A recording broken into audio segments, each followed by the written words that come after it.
우리는 주일마다 사도행전의 말씀을 함께 보고 있습니다.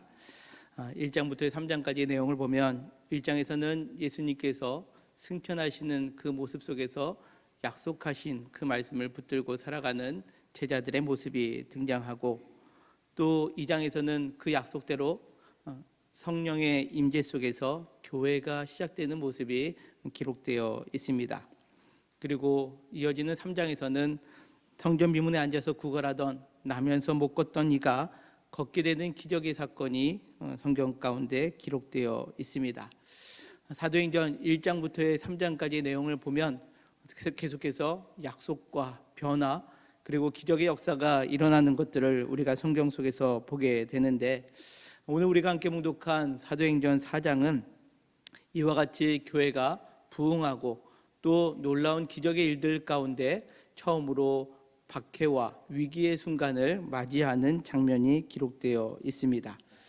오늘 말씀을 통해서 우리는 교회 공동체뿐만 아니라 내 개인의 신앙생활 속에서 어떠한 것이 또 위기의 순간으로 다가오는지, 또 우리가 그 삶 속에서 이 위기를 어떻게 극복해야 되는지를 오늘 말씀 속에서 함께 살펴보고자 합니다.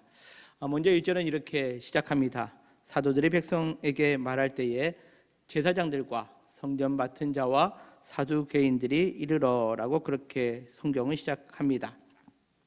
여기서 사도들이 백성에게 말할 때에 3장의 표현처럼 나면서부터 못 걷게 된 사람을 치유하고 난 다음에 베드로가 예수 그리스도에 대하여 말을 전하고 있을 때에 제사장, 성전 맡은 자, 사두개인들이 이르렀다라는 거죠. 그들이 도착한 이유가 2절에서 이렇게 말씀합니다. 예수 안에 죽은 자의 부활이 있다고 백성을 가르치고 전함을 싫어하였다라는 거죠. 여기 싫어하여라고 우리가 2절에서는 맨 마지막에 기록되어 있는데, 헬라어 원문에 보면 이 싫어하다라는 의미를 가지고 있는 단어가 맨 앞에 기록되어 있습니다. 그 의미는 싫어함의 의미가 매우 강조되었다라는 거죠. 그래서 우리가 성경 속에서 읽는 이 백성을 가르치고 전함의 싫어함의 그 의미가 매우 크다라는 것을 알 수 있습니다. 그들은 무엇을 싫어하고 있을까요? 단지 베드로, 요한을 인간적으로 싫어한다라는 의미가 아닙니다. 오늘 성경에 있는 말씀처럼 베드로와 요한을 싫어서 그들이 그 자리에 나타난 것이 아니라 예수 안에 죽은 자의 부활이 있다라고 백성을 가르치는 그 자체가 싫어서 지금 대제사장 그리고 성전 맡은 자 사두개인들이 찾아와서 지금 이 베드로와 요한을 억압하려고 하고 있는 상황을 맞이하게 되었다라는 거죠. 그렇다면 대제사장 그리고 성전 맡은 자, 이 사두개인이라고 일컫는 사람들은 왜 예수 안에 죽은 자의 부활이 있다라고 말하는 것을 싫어할까요? 여기서 우리는 사두개인에 대해서 좀 살펴볼 필요가 있는데요.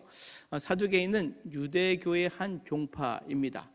우리가 유대교의 한 종파로 이야기할 때 가장 익숙하게 생각되는 종파가 있다면 바리새파 사람들입니다. 바리새인들은 하나님의 말씀을 연구하고 그 말씀대로 철저하게 살려고 했던 사람들을 우리는 바리새파다라고 그렇게 일컫습니다. 그런데 그와 또 별도로 오늘 성경에 등장하고 있는 이 사두개인, 사두개파라고 하는 사람들은 어떠한 사람들이냐? 이들도 성경을 연구하긴 합니다. 그러나 이들은 그 성경을 통해서 하나님 말씀을 따라 살아가기보다는 그 지식을 가지고 정치적으로 또 경제적으로 또 그 주변에 있는 실권을 소유한 사람들이 바로 이 사두개인이었음을 우리는 성경을 통해서 알 수 있습니다. 오늘 성경에 1절에 나와 있는 대제사장 그리고 성전 맡은 자도 모두가 이 사두개인, 사두개파에 속하여 있는 사람들이었음을 우리가 알 수 있습니다. 대표적으로 이 대제사장이라고 일컫는 사람이 오늘 6절에 보면 두 사람이 등장을 합니다. 안나스와 가야바라는 사람이 등장하는데, 우리가 성경 구약 성경에 살펴보면 대제사장은 몇 명입니까? 한 명입니다. 그런데 이 사도행전 4장에 등장하고 있는 대제사장은 두 명이다라는 거죠. 어떻게 두 명이 되었느냐? 원래 당시 대제사장은 안나스라는 사람이었습니다. 그런데 이 안나스가 정치적으로 경제적으로 실권을 잡고 있다 보니까 로마와 자꾸만 부딪히게 됩니다.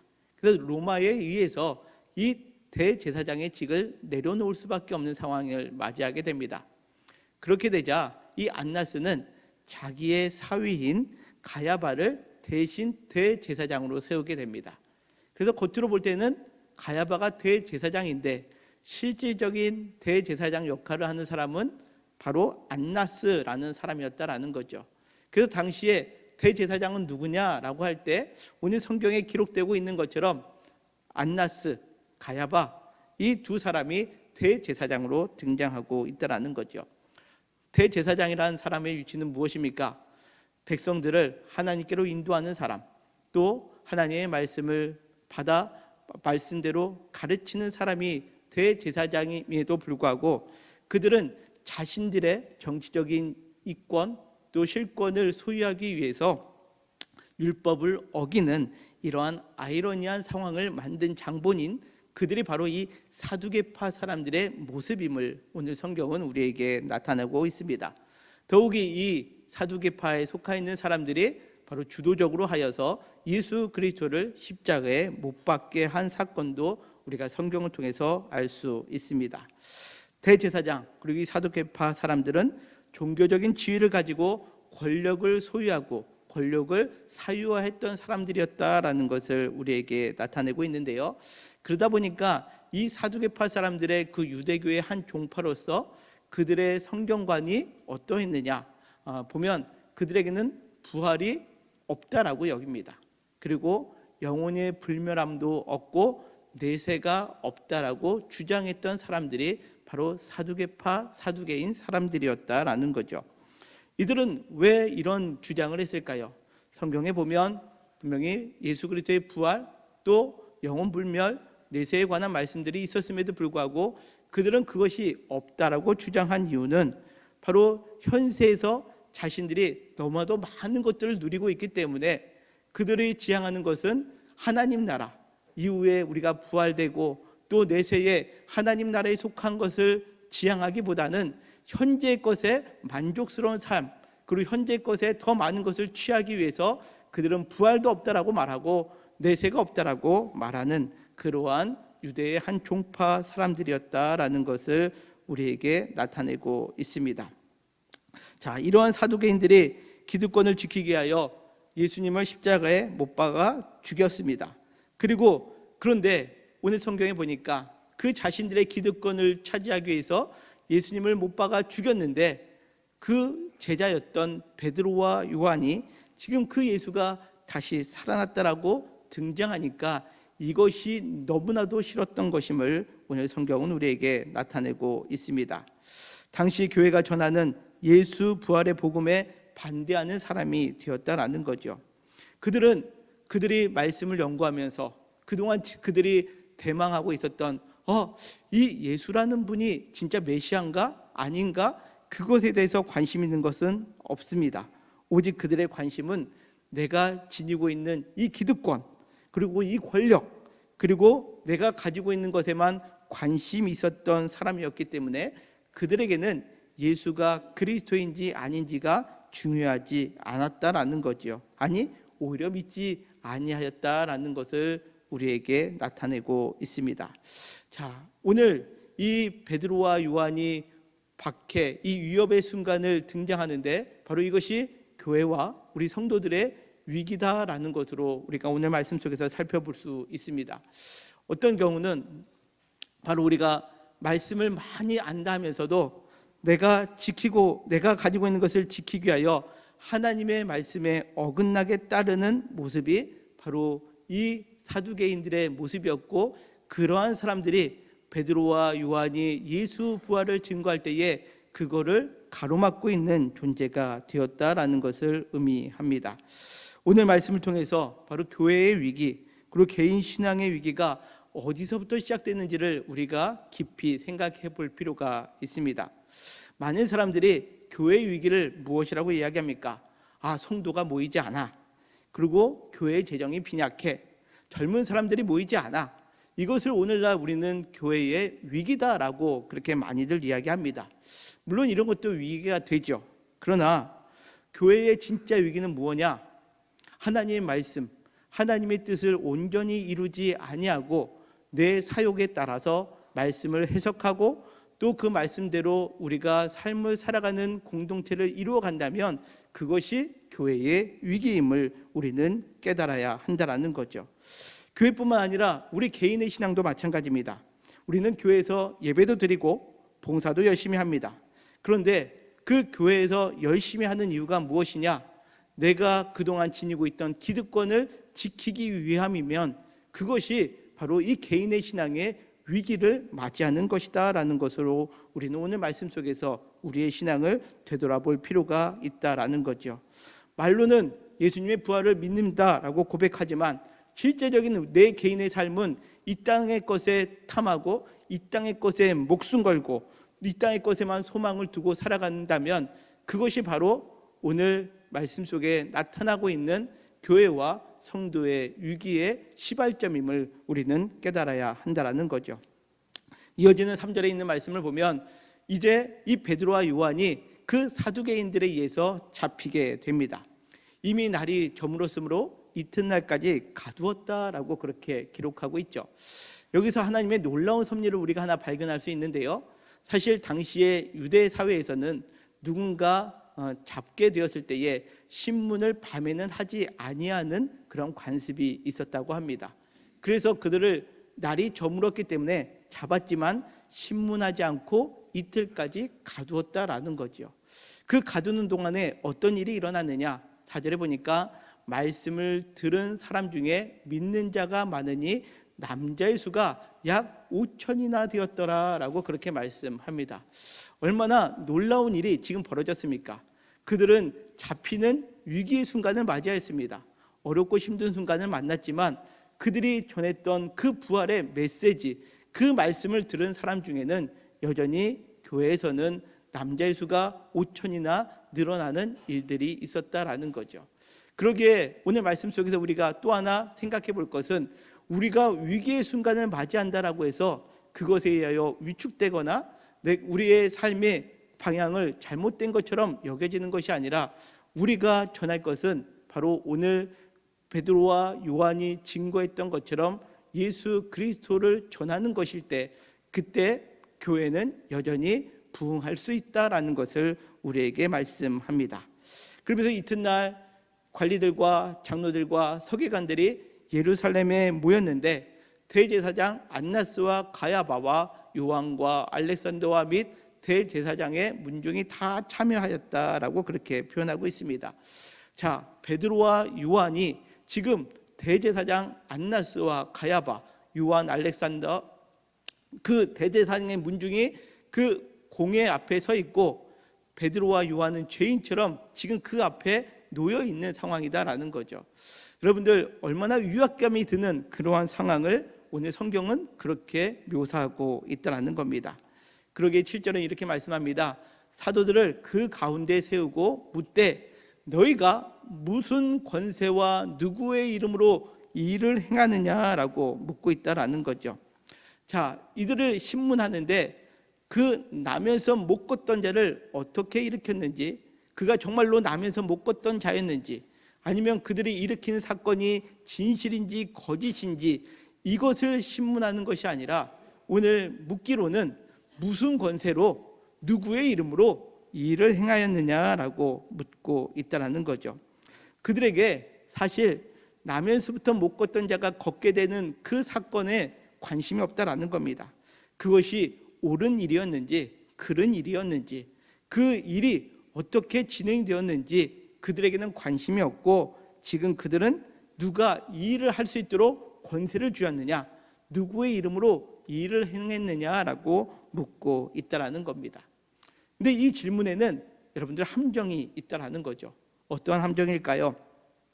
예수님도 이 대제사장에 의해서 이와 같은 질문을 받은 적이 있습니다.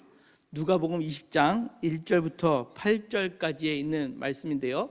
우리 같이 한번 읽겠습니다. 시작. 하루는 예수께서 성전에서 백성을 가르치시며 복음을 전하실새 대제사장들과 서기관들이 장로들과 함께 가까이 와서 말하여 이르되 당신이 무슨 권위로 이런 일을 하는지 이 권위를 준 이가 누구인지 우리에게 말하라. 대답하여 이르시되 나도 한 말을 너에게 물으니 내게 말하라. 요한의 세례가 하늘로부터냐 사람으로부터냐? 그들이 서로 의논하여 이르되 만일 하늘부터라 하면 어찌하여 그를 믿지 아니하였느냐 할 것이요 만일 사람부터라 하면 백성이 요한을 선지자로 인정하니 그들을 다 우리를 돌로 칠 것이라 하고 대답하되 어디로부터인지 알지 못하노라 하니 예수께서 이르시되 나도 무슨 권위로 이런 일을 하는지 너희에게 이르지 아니하리라 하시니라. 아멘. 그렇습니다. 그들이 지금 이 누구의 권세로 누구의 이름으로 했는지 몰라서 물은 것이 아니다라는 거죠. 이 누가복음 20장에 나와 있는 것처럼 이들은 예수님을 걸고 넘어지게 하여 이 질문을 행하고 있었다라는 겁니다. 그러자 예수님께서 반대로 질문한 거죠. 세례 요한에 대해서 물었을 때에 그의 기적과 가르침은 어디로부터 오는 거냐 물었을 때 하늘로부터다라고 한다면 그들이 왜 믿지 않았느냐 말하는 거고, 또 사람으로부터라고 한다면 주변에 있는 사람들이 다 선지자로 믿었기에 자신들에게 위협을 당할까 봐 아무 말도 못했다라는 거죠. 이것을 바꾸어 설명하면 예수님께 그리고 오늘 이 제자들에게 무슨 권세로 누구의 이름으로 이런 일을 행하느냐라고 묻는다라는 것은 하늘로부터 왔다라고 하면 신성모독이요, 사람으로부터 왔다라고 한다면 백성들을 미혹하고 성전을 소란케했다는 이유로 그들을 잡을 목적으로 이 질문을 했다라는 겁니다. 몰라서 물은 것이 아니다라는 거죠. 그들이 전하는 예수라는 이름이 나오지 못하도록 그들에게 함정으로 질문을 던졌다라는 것을 의미합니다. 무엇이냐? 바로 교회의 위기는 예수라는 말이 나오지 못하게 하는 것으로부터 그 위기감이 더 고조되고 있다라는 것을 우리에게 오늘 성경은 말씀하고 있습니다. 그러기에 교회와 성도들의 위기는 무엇이냐? 예수 그리스도의 이름의 권세가 사라지고 있는 것이다라고 말할 수 있다라는 거죠. 교회의 목적은 무엇입니까? 예수님께서 우리의 나의 구원자가 되심을 고백하며 함께 모여 있는 공동체가 교회입니다. 나는 죄인입니다. 그러나 지난주 설교 말씀처럼 예수 그리스도로 말미암은 믿음으로 말미암아 하나님의 자녀가 되었습니다. 아직은 연약하고 부족하여서 늘 넘어지고 쓰러지지만 말씀을 따라가며 하나님의 나라를 이루는 것이 교회가 되는 것이다 라는 거죠. 그런데 교회의 위기는 무엇이냐? 이 예수의 이름의 권세가 사라지고 있다는 겁니다. 어느 순간부터 교회에 전도할 때 예수 그리스도를 증거하지 않습니다. 교회 오면 복받아, 교회 오면 병나, 아니면 교회 오면 마음이 평안해져, 아니면 교회 오면 네가 원하는 거 교회에서 들어줄 수 있어. 어느 순간부터 교회는 내 인간적인 니즈 충족을 위한, 내가 원하는 것을 충족을 위한 공간으로 바뀌어버렸다라는 거죠. 이게 교회의 위기이자 성도들의 위기다라는 거죠. 교회, 그러다 보니까 성도들이 교회에 와서 예수 그리스도의 이름으로 모이는 자리가 되는 것이 아니라 내가 만족스러우면 남아있고 나에게 좀 만족스럽지 못하면 떠나버리는 것, 이것이 어느 순간에 교회가 되었고 개인의 신앙의 모습이 되었다라는 겁니다. 오랫동안 신앙생활을 했는데 그 사람에게 예수님은 보이지 않습니다. 내가 원하는 것을 얻기 위하여 교회에 나오게 된다는 거죠. 여러분들, 이것을 여러분들은 위기로 받아들이고 계십니까? 내가 지금 신앙생활 하는데 그냥 평안하고 좋은 것으로, 그것으로 여러분들 교회 신앙생활에 만족함을 누리고 계시다면 이것이 교회의 위기입니다. 어느 순간에 이 사두개인들이 원하는 것처럼 교회 안에 예수의 이름이 사라지고 있다는 거죠. 제가 이 사도행전 말씀을 보면서 계속해서 여러분들에게 몇 주 전부터 계속 예수 그리스도 이름으로 말미암아 예수님의 이름만 계속 얘기합니다. 그러니까 여러분들의 표정이 처음에는 아멘 하더니 점점 왜 자꾸만 예수 얘기만 하지? 왜 다른 얘기를 안 하시지? 이런 모습으로 보시는 것 같은 저도 그런 마음이 듭니다. 어느 순간부터 교회가 예수의 이름보다는 야, 여러분들 행복하세요? 여러분들 복 받으세요? 여러분들 건강하세요? 여러분들 필요한 거 뭐세요? 교회에서 다 들어드립니다. 이것이 어느 순간에 교회 공동체의 모습이 되었다라는 거죠. 오늘 이 말씀을 듣고 여전히 세상으로 시작해서 우리가 교회를 본다면 이것이 교회와 우리 성도의 위기임을 깨닫는 저와 우리 모두가 되시기를 주님의 이름으로 간절히 축원합니다. 그렇다면 이 위기를 극복하는 길은 무엇일까요? 오늘 제자들의 답변에 그것을 우리는 찾을 수 있습니다. 8절부터의 말씀입니다. 같이 읽겠습니다. 시작. 이에 베드로가 성령이 충만하여 이르되 백성의 관리들과 장로들아, 만일 병자에게 행한 착한 일에 대하여 이 사람이 어떻게 구원을 받았느냐고 오늘 우리에게 질문한다면 너희와 모든 이스라엘 백성들은 알라. 너희가 십자가에 못 박고 하나님이 죽은 자 가운데서 살리신 나사렛 예수 그리스도의 이름으로 이 사람이 강하게 되어 너희 앞에 섰느니라. 아멘. 그렇습니다. 그 위압감이 있는 그 자리에서 베드로와 요한은 누구를 이야기하고 있습니까? 나사렛 예수 그리스도의 이름을 선포하고 있다라는 거죠. 베드로는 어떠한 사람이었습니까? 대제사장의 여종이 너도 그의 도당이냐라고 물었을 때에 예수님을 3번이나 부인했고 또 예수님을 저주했던 사람이 베드로였습니다. 그러나 이젠 대제사장 앞에서도 베드로와 요한은 담대하게 외치고 있습니다. 나사렛 예수 그리스도의 이름으로 이 모든 것들이 일어났음을 고백하고 있다라는 거죠. 교회가 회복해야 될 것이 바로 이겁니다. 어떠한 환경 가운데 있다 할지라도, 어떠한 유압감이 있다 할지라도 우리의 신앙의 기초, 가장 기본은 나사렛 예수 그리스도의 이름이 되어야 한다는 겁니다. 어떻게 이와 같이 고백할 수 있겠습니까? 그 겁 많던 베드로가 어떻게 이 대제사장과 그 문중들 앞에서 담대하게 선포할 수 있었겠습니까? 8절은 이렇게 말씀합니다. 이에 베드로가 성령이 충만하여 이르되라는 거죠. 성령의 충만함이 있었을 때에 베드로는 나사렛 예수 그리스도의 이름을 고백할 수 있다라는 거죠. 이것을 반대로 얘기하면 우리에게 성령의 충만함을 이루지 못할 때에 어느 순간에 우리의 마음 가운데 우리의 입술 속에 예수의 이름은 사라지게 되고 교회는 우리가 필요한 것들을 추구하는 것으로 멈추는 그러한 위기를 맞게 된다라는 거죠. 그렇다면 이 성령 충만, 왜 우리에게 성령을 주님께서 주셨느냐? 우리가 요한복음의 말씀에서 다시 한번 살펴보았으면 합니다. 요한복음 14장 16절부터 18절까지 있는 말씀입니다. 같이 읽겠습니다. 시작. 내가 아버지께 구하겠으니 그가 또 다른 보혜사를 너에게 주사 영원토록 너희와 함께 있게 하리니 그는 진리의 영이라. 세상은 능히 그를 받지 못하나니 이는 그를 보지도 못하고 알지도 못함이라. 그러나 너희는 그를 아나니 그는 너희와 함께 거하시며 또 너희 속에 계시겠음이라. 내가 너희를 고아와 같이 버려두지 아니하고 너희에게로 오리라. 아멘. 그렇습니다. 예수님께서 우리로 하여금 예수 그리스도의 이름을 떠나지 않게 하기 위해서 누구를 보내주셨다고요? 보혜사 성령님을 보내주시고 그 보혜사 성령님으로 인해서 예수 그리스도께서 우리와 함께 계심으로 인하여 너희를 고아와 같이 버려두시기 아니하기 위하여 주님께서는 성령을 우리에게 보내주신다라고 약속해 주고 계시다라는 거죠. 그렇습니다. 우리의 삶 속에 정말로 예수 그리스도를 떠나지 않기 위해서 우리는 이 성령님을 의지하며 내 입술 가운데 예수 그리스도의 이름이 날마다 임할 수 있도록 우리는 기도해야 함을 오늘 성경은 말씀합니다.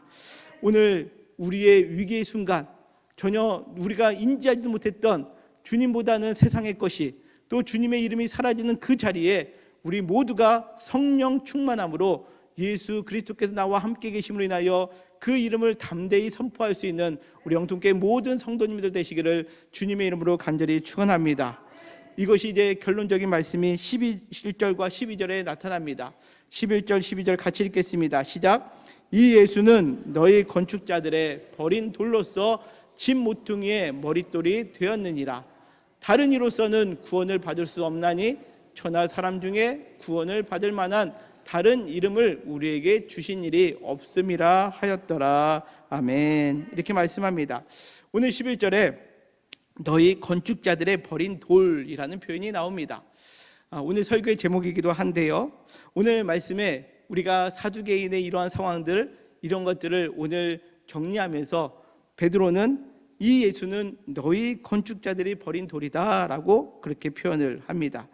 이 건축자의 버린 돌이다 라는 것이 성경에 몇 번 등장을 하는데요, 먼저 시편 118편 22절 23절에 있는 말씀입니다.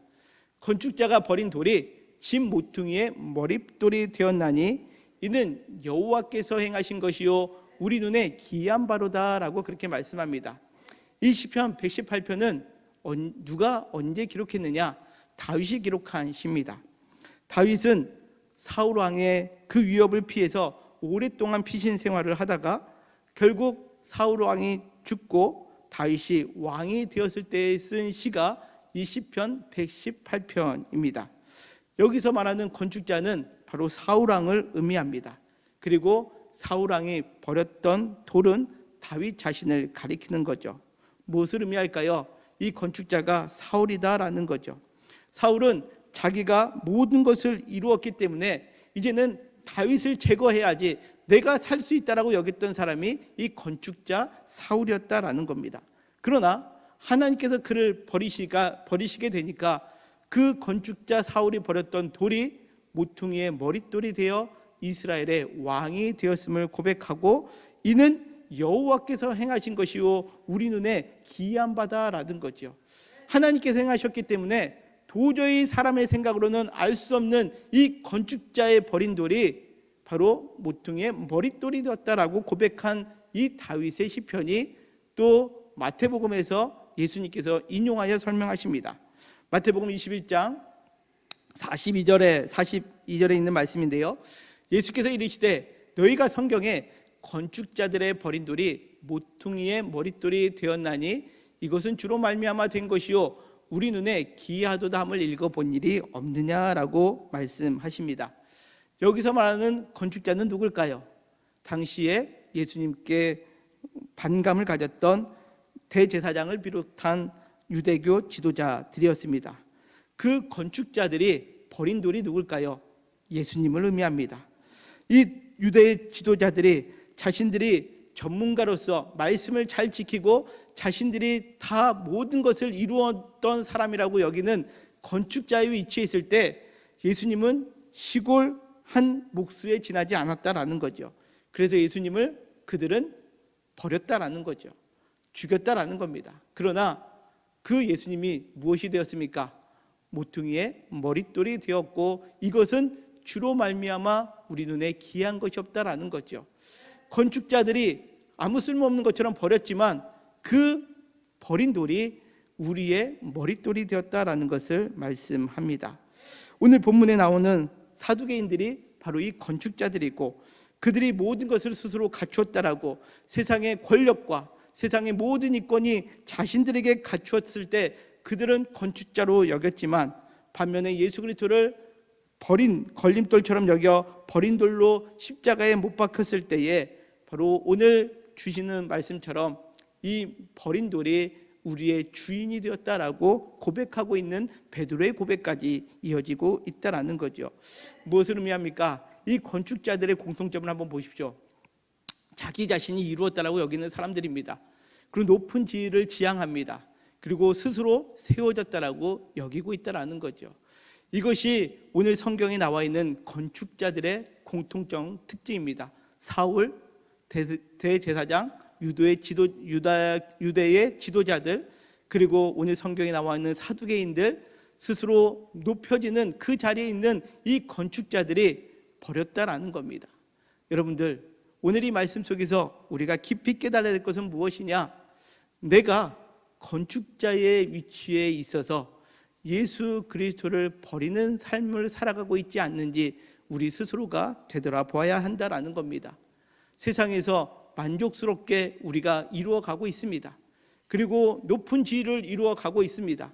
그러다 보니 내가 너무 잘한 것 같아, 이제 내 스스로의 삶이 만족스러워하는 순간에 우리는 건축자가 되었고 더 이상 예수가 필요 없는 삶을 살아가고 있다면 이것이 우리 신앙에 얼마나 큰 위기인지 우리는 깨달아야 한다라는 겁니다. 사랑하는 성도 여러분, 우리는 오늘 이 말씀 속에서 이와 같이 건축자의 모습, 즉 사두개인 그리고 이 대제사장의 모습이 나의 모습이 되어서 나도 모르는 사이에 말씀을 따른다 하지만 어긋난 길로 내 주관된 모습으로 내가 높아지는 모습으로 삶을 살아가다가 정말로 귀히 여겨야 될 그 예수 그리스도를 버려버리는 어리석은 가운데 거하고 있지는 않는지 우리의 신앙을 되돌아보며 이 신앙의 위기를 다시 한번 가다듬고 우리가 버리는 돌이 아니라 이 건축자들은 세상의 많은 건축자들이 예수 그리스도를 쓸모없다라고 버린다 할지라도